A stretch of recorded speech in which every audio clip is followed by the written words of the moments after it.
Welcome to my first WIP and Chat. So I'm Hannah, I am your sparkling spectrumite, and thank you so much for visiting my channel. I am so excited if you're watching this. I really hope that this little WIP and Chat brings some joy to your day today, and let's just get right into it. So the first thing is I am actually working on Wicked Black Tea by Simona Candini. This is a Diamond Art Club canvas, and it's also square drill. It's got about 64 colors, and I believe 3 of them are AB drills. So as I'm working on this, I wanted to show you first a couple of the tools that I got. So I'm actually doing this as part of Drills and Chills and Festival of Witches, and also DPS Spooky Flings. So I'm sorry, not DPS, DPF Spooky Flings. So those are kind of all the events that I'm doing this for, which is super fun because I was ready. I don't know about you guys, because I am so ready for fall. It has been awful here. The heat wave has just been absolutely ridiculous. And I'm in the Midwest, so it's hot, it's humid. So I was thinking maybe if I, start on a fall canvas, fall weather will come. I don't know, right? I mean, the power of positive thinking, correct? Anyways, I wanted to show you some of the tools that I'm using first. So the first thing that I'm using is I decided, because again, I love fall, I love everything Halloween, I love everything just fun with witches and things like that. So the first thing that I decided to get is I wanted my own pen. I love seeing everyone's drill pens and what they have when it comes to diamond painting. There are so many different fun choices. There's so many different customizations you can do. And I figured, you know what, I'm gonna have my first customized drill pen for this. So I decided I went through K&S Custom Diamond Painting Pens. They are a shop on Etsy, and I really wanted to get this super cute Hocus Pocus pen. So as you can see, it's got the Hocus Pocus characters, it's sparkly, and it's got a single placer on the bottom, and it's got a 4 placer on the top here. And I will be honest, guys, I am not a multi-placer. I'm just a single placer. So I really just use the 4 placer to kind of push around my drills and straighten them out if I need to. So this is the pen I got, which I love. It's super light. It's really easy to hold, and I really, really like it. So after ordering this pen, I don't know, that wasn't enough for me. Then I was like really going down the rabbit hole as far as getting accessories. So then I decided, you know what would be really fun is to get a custom tray to go with it, a drill tray. So once again, I went through K&S Custom Diamond Painting Pens, and I decided I thought I needed a fun Hocus Pocus tray to go with my fun pen.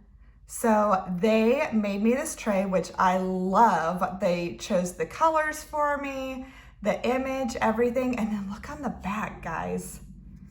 They made it so sparkly. I absolutely love it. I thought it was so pretty. So they really did a really nice job here. And it's a resin tray that they made.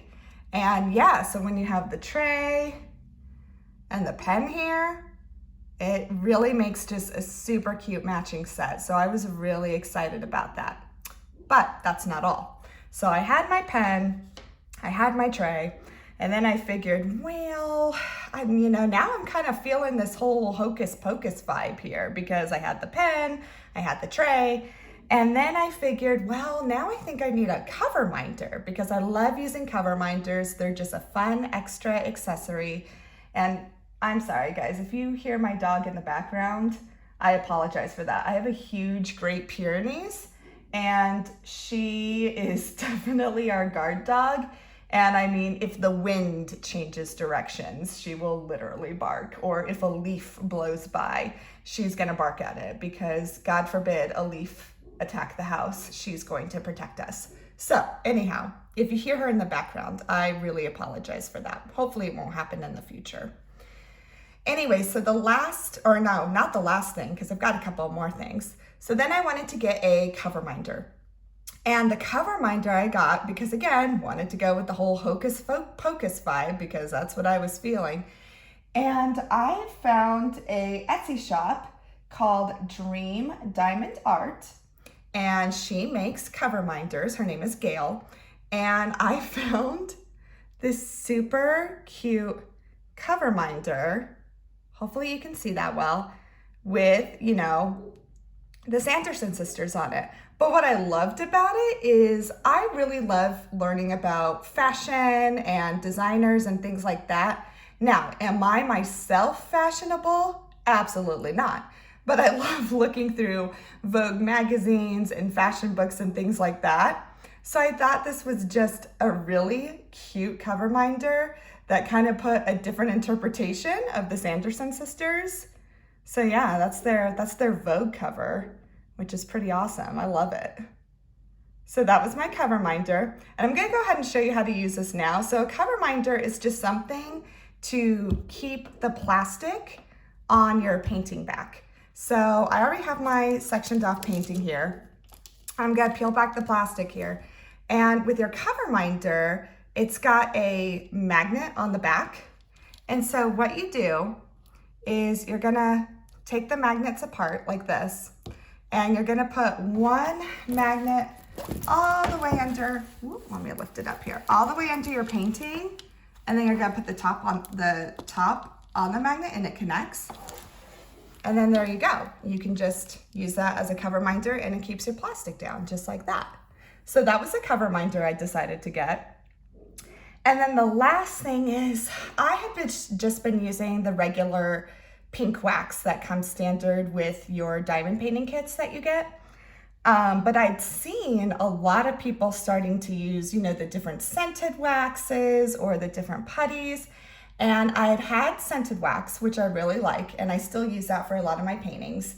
But I really, really wanted to try this whole putty thing. I'd seen a lot of people use it, and I thought it would be really fun to, you know, see how I like it or not, because it's always fun to just try all the different new products out there. So I decided, I went through Excuse Me Designs, which is, again, another Etsy shop. And I'm gonna make sure, guys, to link all these Etsy shops in the description, because they're such great small businesses, and I really do try to support the small businesses whenever I can. So I wanted to try a putty, and I figured, well, I need to do a fall scented one. So I decided to get this pumpkin spice and everything nice putty. And oh my gosh, it smells amazing. It smells so good. And it's not losing its scent at all. I've actually had this for probably about 2 weeks or so, and I just keep it in its little container like this and make sure the lid is on.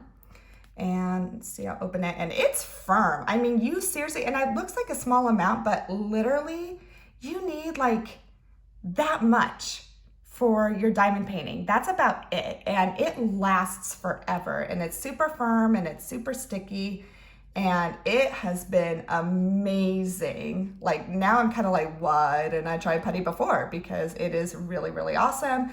It doesn't leave a residue on your drills or anything. And not that I mind the residue, it's actually not a big deal because I just go over it with a toothbrush later and it actually kind of polishes the drills. But this is just, it's really fun. I love it, and it smells amazing. And so yeah, so you can see, hopefully I can get a close up there. But yeah, this is by Excuse Me Designs. And then of course, if that wasn't enough, I then decided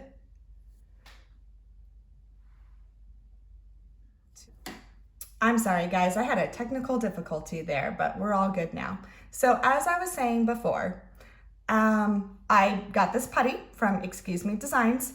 And then I've really found out that I love collecting the little tins that you can hold your putty or your waxes in. And Excuse Me Designs, she had put these up in her Etsy store. And it's just a little tin. It's like, it's just a little Altoid tin. And you can open it up and you can stick your putty in there. And that's where I keep my putty typically. But how cute is that? It is a Lisa Frank Halloween tin. I'm a child of the 90s. Lisa Frank was everywhere when I was growing up. And I'm pretty sure when I was younger, I had the whole Lisa Frank Trapper Keeper. I had it all, guys. I loved Lisa Frank. I don't know what little girl didn't really in the late 80s, early 90s. I mean, Lisa Frank was it. So I just thought this was so cute. It was definitely nostalgic for me. So here's my cute little Lisa Frank tin to keep my putty in. So I have a feeling this is going to be a problem because I really do love these types of tins. I don't know why. I have a lot of fun with them. So I know some people collect drill pins, cover minders. I might be a tin person. I'm not sure yet because I really, really love them. They are really, really fun.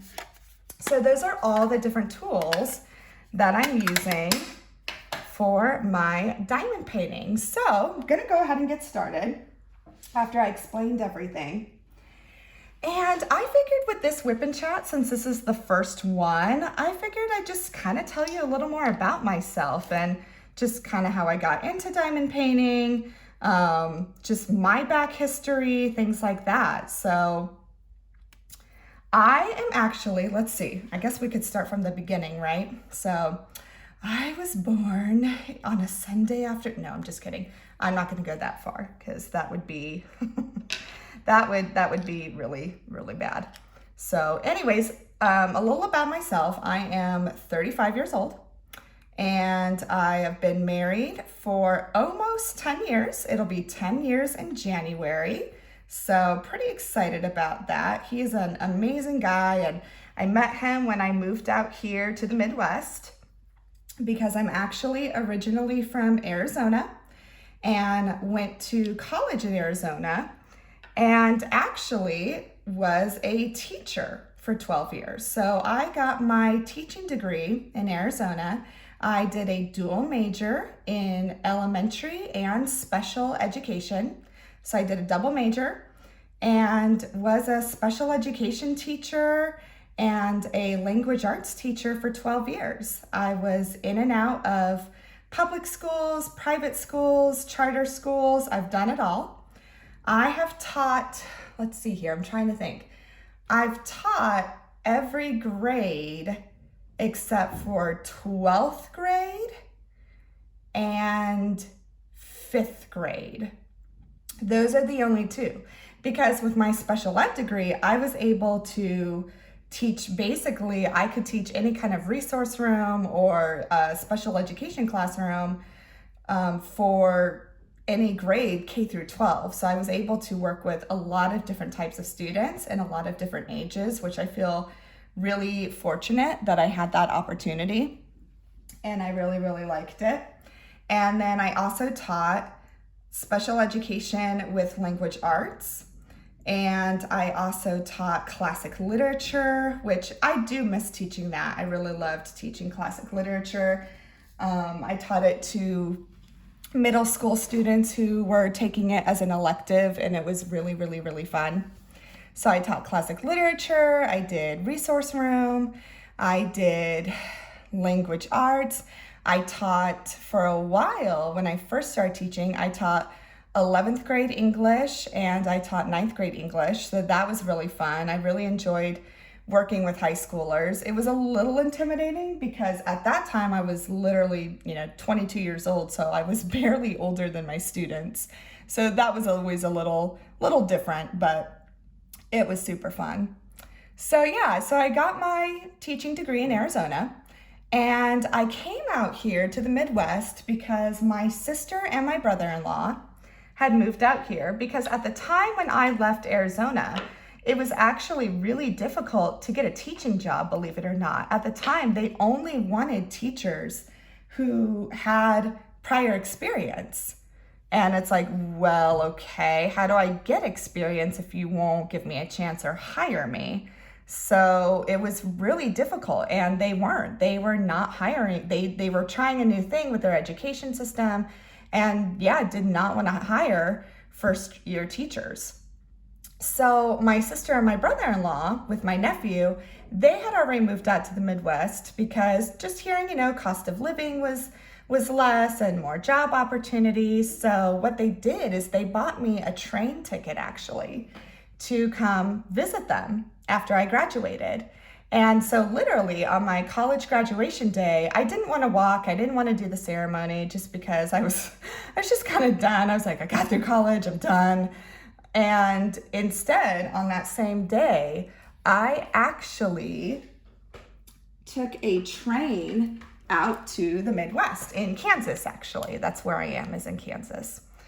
And crazy, I had about, 2 suitcases because I was going to stay with them for a while. I figured, that would be fun. And, at the time I was like, I just graduated from college, might as well kind of celebrate, spend some time with family. And ended up just staying here. A month later, after I moved to Kansas, I ended up getting my first teaching job. And at the time, I was teaching early childhood education at a government-funded Head Start program. And did that. And then, eventually worked my way to different schools. I worked at a private school, and that's where I taught high school classes and classic literature. And then I ended up going to the public schools and going back to special education. So during that time, that's when I met my husband, and we have a daughter. She's now 8 years old. Her name is Maggie. And just, everyone brags about their kids and say they're the best, but I will, like, my daughter is the best. I love her. She's the best thing ever. And so I taught so I did 12 years of teaching and taught through, the pandemic, or at least the first part of it. We were, when the pandemic first hit, we were all, forced to teach online because all the schools were closed. And so continued to teach full-time during the pandemic online. And that was an adventure because then at that time, my daughter was in kindergarten. And so she had to do online learning. So I was teaching online my classes while at the same time trying to facilitate my daughter, who was in kindergarten at the time, making sure she was getting all her online learning done. So that was an adventure, to say the least. That was, I hope that never happens again to anyone. That was pretty crazy. So that's a little crooked. So guys, whenever I have like a crooked drill, I just take my tweezers and I try and straighten it out a little bit. And if you're seeing what I'm doing right now, I'm using the checkerboard method. I find that for squares, it really works. And as you can see, I am a slow diamond painter. I am not fast whatsoever. Like, I envy these people who can, get a huge canvas done in, a week or so. I wish I could do that, but I'm slow and I'm a single placer. So this is just kind of my pace that I go at. And part of it is too, though, is that it's very therapeutic for me. I use this as a means of kind of regulating myself. If you've seen my Instagram or my prior video, I'm autistic. And so I use this as a way to kind of calm my when I'm overstimulated or when I'm just, having to process different emotions or things like that. So part of me is like, it's probably okay if I go slow, because for me, it's not really about the destination, right? It's about the journey. But so anyways, going back, so I taught for 12 years, and then finally In the fall of 2020, that was when schools were kind of reopening again. I decided kind of enough was enough. I honestly was pretty burnt out. I was done. Our education system at the time was just pretty wearing, and I was very fortunate enough where I could actually leave. And so that was in the fall of 2020. And now I am kind of just really a stay-at-home mom. My daughter goes to school, and I get to take care of the house and, kind of do all those fun things. But I really enjoy it because I get to take my daughter to school, I get to pick her up. And those are just things that, I really didn't get to do the first few years of when she started school and things like that. So I'm really very, very thankful that I have this opportunity and that I get to do stuff like that because I really do enjoy it. And my daughter, she's also autistic. So that's both of us. And so I was really fortunate enough too that I get to kind of help her navigate things like that. She's in 3rd grade this year. And I don't know, guys, I feel like 3rd grade is just, I feel like they're already tweens. Does anyone else feel that way? Because I feel like they are tweens already. I swear. I know everyone says, well, that didn't happen in my day, but I feel that when I was in 3rd grade, I didn't care about none of the stuff that my daughter talks about. Like my daughter, when we'll go to Target or something, and she loves just looking at the clothes and stuff like that. When I was in 3rd grade, I could care less about that. I was still playing with dolls and reading, and she likes reading, thank goodness. I'm really glad of that. But she really no interest in toys at all. I'm kind of sad about that because I'm like, oh, like that went by so fast. I can't pick out toys for my daughter anymore. It's all clothes and I don't know. I don't think it's as fun. So is anyone else like that? Does anyone else feel like, just feel like really if you have a daughter, I swear 3rd grade just feels like they are already, it's like, I don't know, 8 years old going on 18. It's weird. I'm still adjusting to it apparently. But yeah, so I get to be a stay-at-home mom, which is really fun.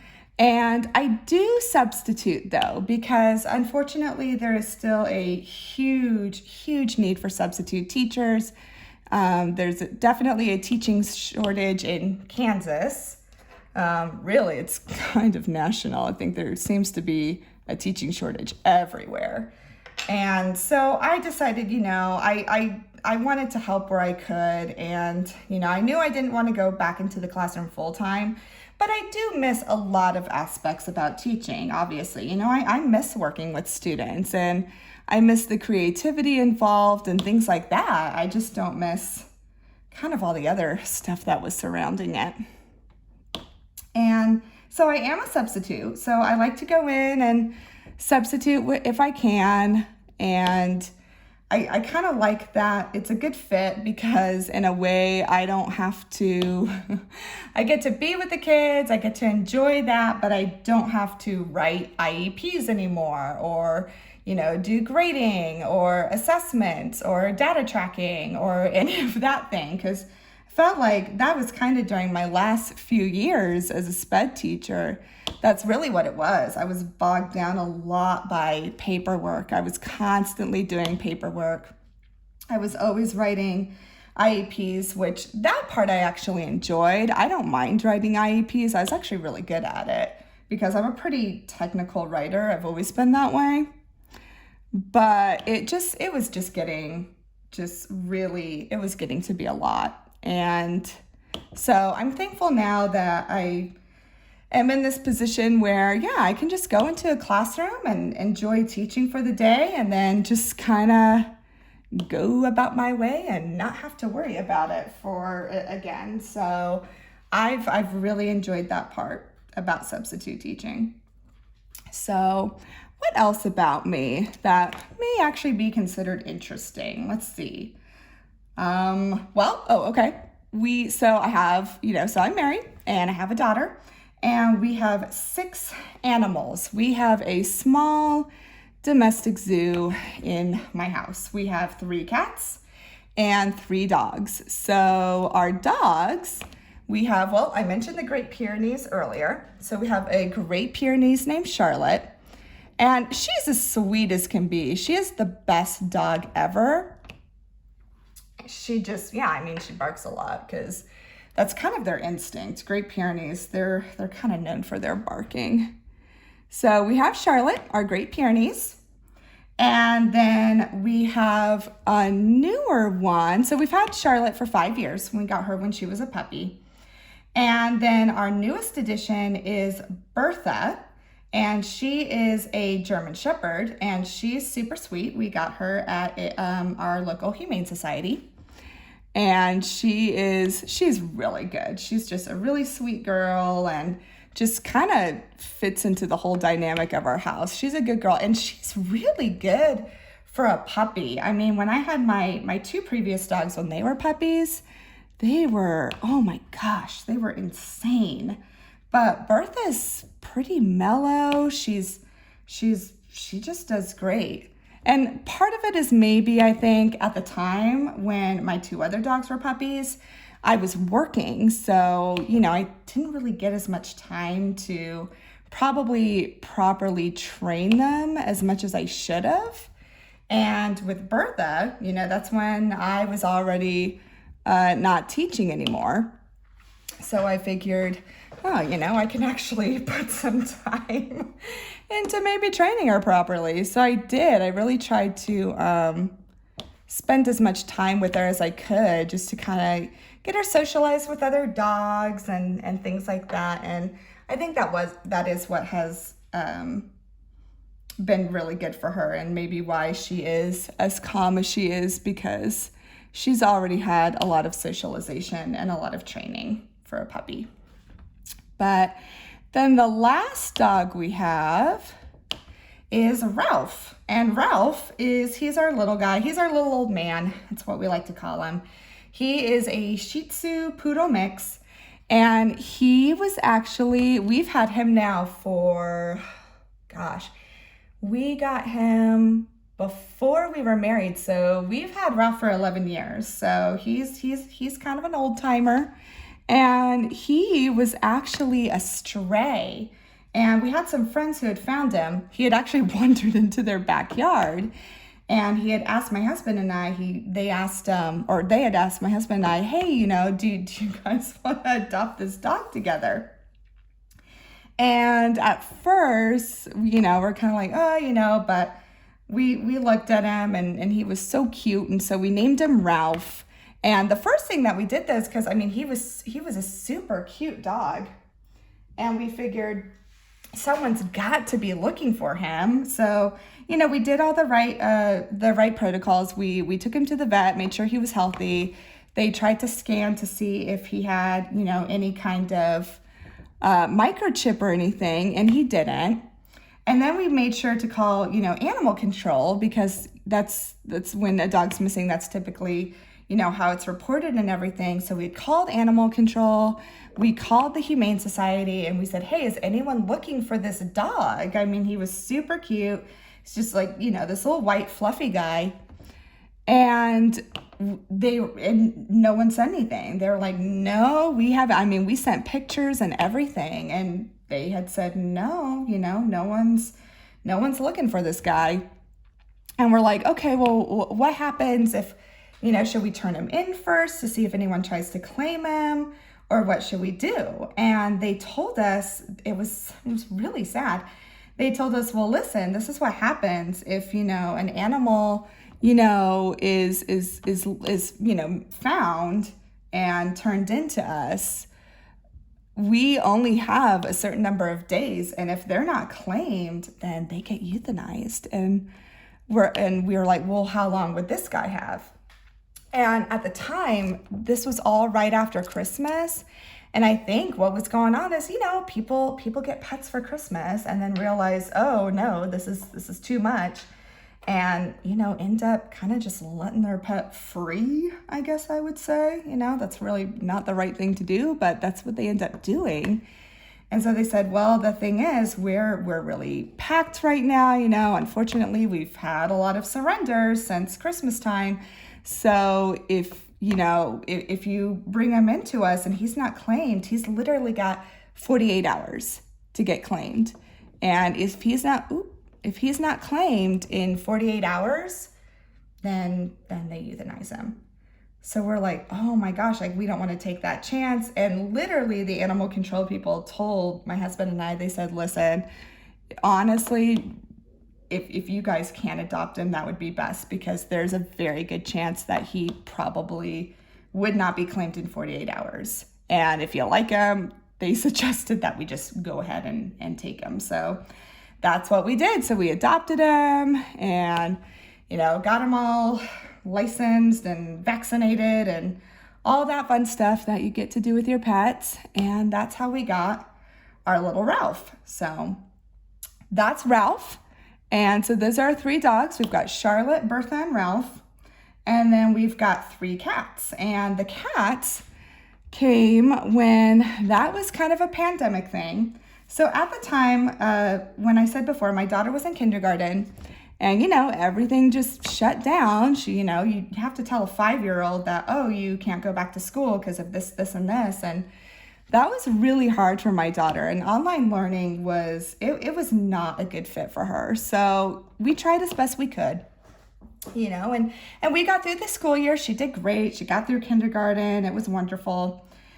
But, you could tell that had been really anxiety provoking for her, and she'd just been really stressed out. And it broke my heart because, she's 5. She was so young. And so we decided she had loved cats.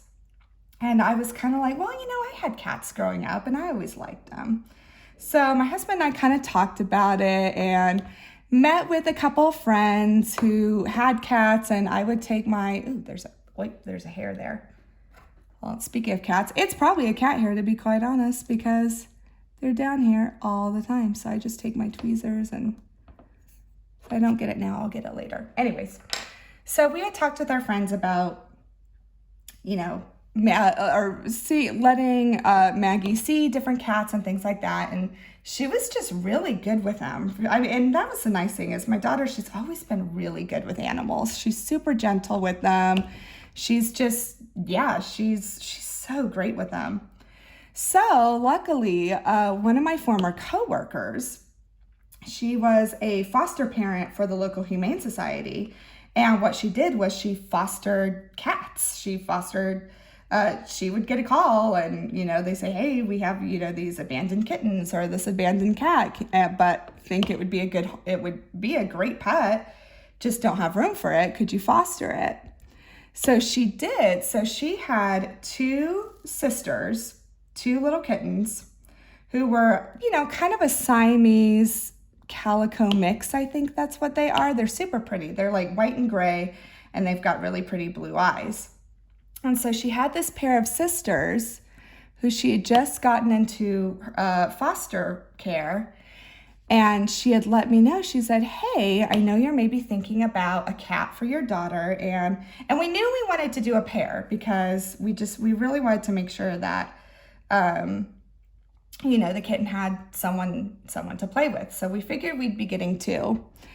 And so my coworker had messaged me and she said, hey, I just got this pair of sisters. Would you be interested in looking at them? Maybe it's a good fit for Maggie as you're looking for maybe a cat for her.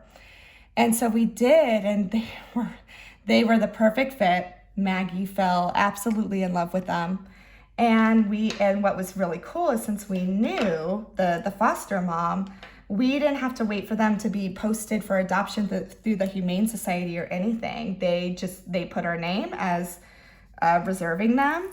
And literally they had their surgery to be fixed, and the very next day we got to take them home. And so we've had them now for 2 years. And their names are, of course, my daughter named them, and their names are Sugar Belle and Sweetie Pie. And they are super, super sweet. There is no doubt that they are my daughter's cats because they literally sleep on her bed every night with her. And I mean, one of them is literally curled up near her head every single night. Every single night I go in and check on my daughter every single night. And as she's sleeping, there's Sugar Belle, and she's literally curled up right next to my daughter's head. So they are definitely her cats. There is absolutely no doubt about it. So we got those two. And then a year later, and it's crazy, guys, how much those cats helped my daughter. That's her way of decompressing. If she's having, a rough day or she's feeling anxious or something, she goes into her room and she's with her cats. And those cats have such a calming effect on her. It is amazing. It's like, you hear about therapy animals and things like that, and it's all true. I mean, you can definitely see how that works and how people respond to animals and how they can be a stress reliever. For the most part, when you have 6, sometimes it causes more stress. But anyways, those cats, they're great for her. They're so wonderful, and she loves them. She's so responsible. She takes care of them. It's been great. And so then our last cat, and this one, if you look at my Instagram or anything, you might have seen her before. So her name's Moneypenny, and she's another one who we adopted from the shelter, and we adopted her literally a year to the day that we adopted the first 2 cats. And this, honestly, really, there's no other way to say it, but I wanted this cat, and I had seen a picture of her that's the problem, guys. If you start looking at just randomly saying, oh yeah, I'm gonna look at the Humane Society website and see what's there, don't do it unless you're going to adopt, because it sucks you in every single time. Hence why I have 6 animals, I'm sure, because I want to adopt all of them. But I was just randomly looking, and I came across her picture, and I just fell in love with her. I just thought she was so cute, and I'd always kind of wanted a big fluffy cat, and that was definitely Moneypenny. And so yeah, she was super sweet. When we got to visit her at the Humane Society, she was, oh my goodness, she was like all over you immediately. You could tell that wherever she had lived before, she had loved people, because she had no problem going up to people and just, demanding that attention. She is one who, she's going to let you know if you are not paying attention to her. She lets you know really quickly. She is that kind of cat, and she is definitely my cat. She stays with my daughter, but whenever she's out or anything, she's literally with me. In fact, she usually, when I'm down here in my craft room, she is typically down here with me, usually getting into some kind of shenanigans, but she's pretty calm right now. She's actually sleeping in the chair next to me, so hopefully she won't cause any trouble like yesterday when she decided to knock over my flower vase all over my art stuff. I was just really glad that it wasn't the desk with my diamond painting stuff on it, because that would have been a bummer. Anyways, so I'm looking at my time, and I have definitely already gone over. So I'm going to stop for today. So as you can see, tiny little square, little bit done. I am a very slow single placer diamond painting, but I absolutely love it. And I really hope you enjoyed this WIP and Chat. I'm actually really enjoying doing this. It's just really fun to talk about things and things like that. And so I really hope this brought a little bit of joy to your day. And I hope you have a wonderful, wonderful day. I will continue. I think the plan is so what I do is I film these on Thursdays, and then I post them on Fridays.